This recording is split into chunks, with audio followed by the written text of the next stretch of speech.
Hello dear students of TYBSc. In last lecture we were discuss the topic like polarization of molecule, rotational spectra and rigid rotor. Now in this lecture we have to discuss the derivation for moment of inertia of a simple diatomic molecule. So we can have the diagram for a rotating atomic molecule. In this diagram we can see there are two masses m1 and m2. So m1 is one atom and m1 is mass of this one atom and m2 is the mass of another atom, and these two atoms are joined with this bond, and this bond we consider as rigid. Rigid in the sense this bond is not compress or expand. So this bond is remains fixed. The distance between these two masses m1 and m2 is fixed. So that distance is r, capital R, and here we can consider this molecule rotate end over end about a point C. So this is our principal axis C. The molecule is rotated like this in a circular manner. So the center of gravity C is defined as momentum or balancing point, center of gravity, and the distance from center of gravity to the center of atom having mass m1 is r1, and from center of gravity to atom of mass m2 is r2. So these are the distance r1 and r2, and summation of these two, r1 plus r2, becomes capital R, and this R is called as bond length. So now we will discuss the moment of inertia for this diatomic molecule, and the C indicate center of mass.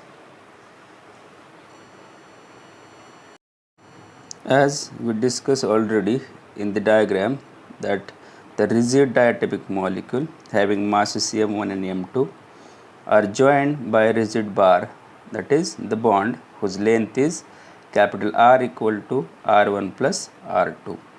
So this is our equation number 1. Now we consider the molecule rotate end over end rotation about point C. Suppose this is our molecule. Here is the mass m1 and this end consists of mass m2. The molecule rotate like this. Here it is center of axis gravity C. The molecule is rotated like this. Okay, and the moment of inertia or of this equation is given by the balancing equation m1 r1 equal to m2 r2. That is equation number 2. The moment of inertia about point C is defined as I. I indicate moment of inertia. That is equal to mi r1 r1 square plus m2 r2 square. That is equation number 3. So from equation 2 we can say r1 equal to r2, because equation 2 is m1 r1 equal to m2 r2, that is balancing equation. So from this equation we can say r1 equal to r2. Now this equation 3 becomes, when we put as r1 equal to r2, then we have equation 3 as I equal to m1 r1 r2 plus m2 r1 r2.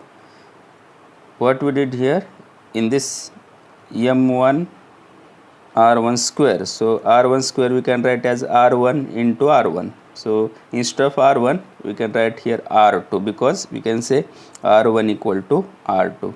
And similarly in this, that is m2 r2 square means r2 square is written as r2 into r2. So 1 of the r2 is replaced by r1. So we get m2 r1 r2. So in this equation r1 r2 is common in both. So we can take it as common. So I equal to r1 r2 into bracket m1 plus m2. That is equation number 4.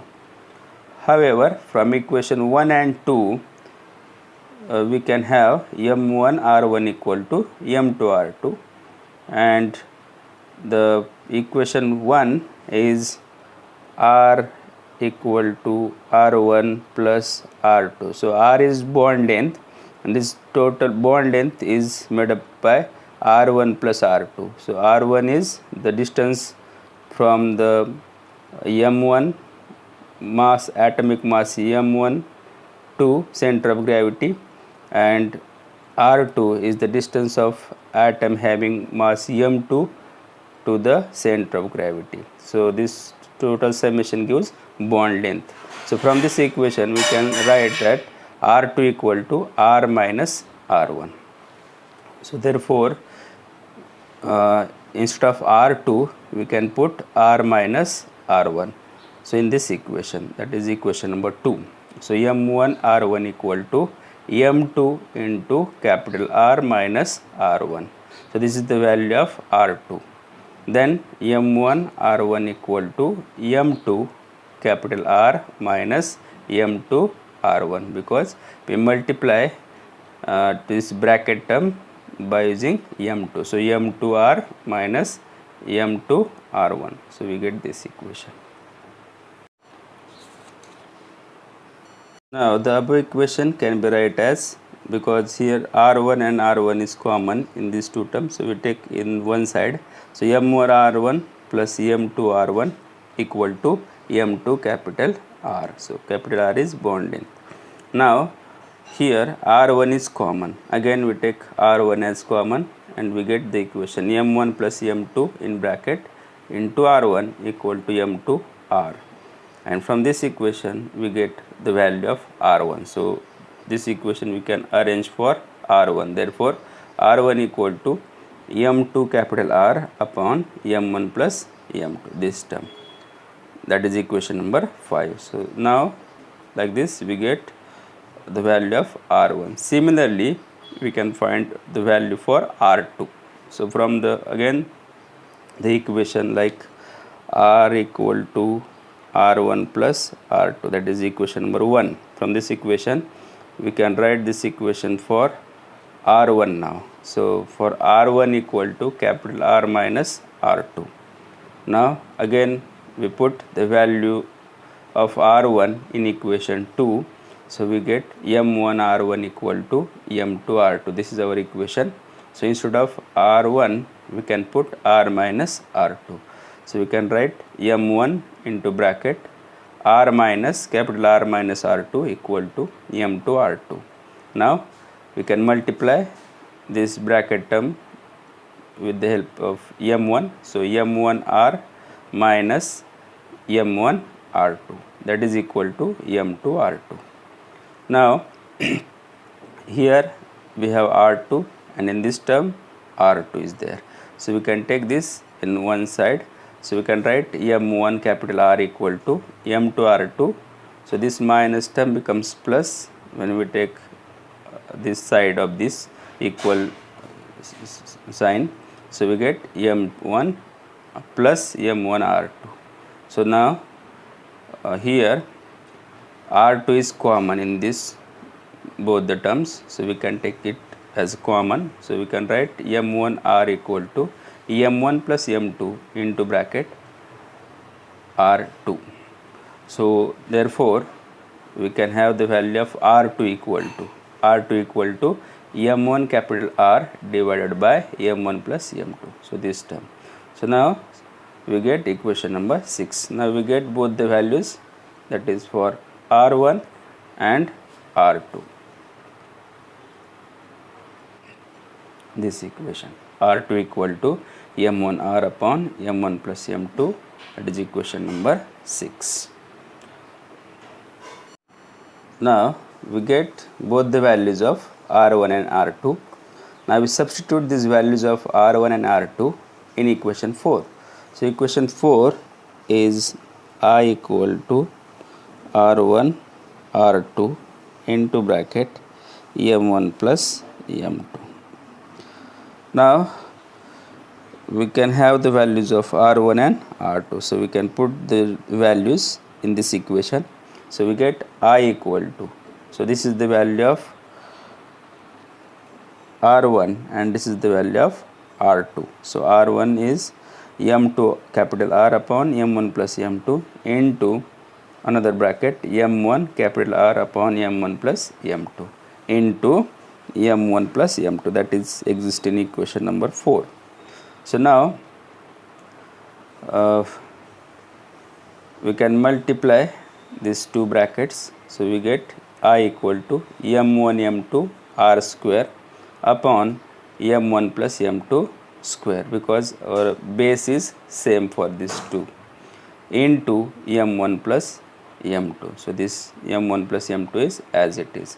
Now M1 plus M2 square and M1 plus M2, so one M1 plus M2 term will get cancelled with this square and M1 plus M2 is remain. So we get I equal to M1 M2 upon M1 plus M2 into R square. So this is the R square term. Finally, the term M1 M2 upon M1 plus M2 is known as reduced mass of a system and it's represented by symbol mu. Therefore, the above equation becomes I equal to mu R square.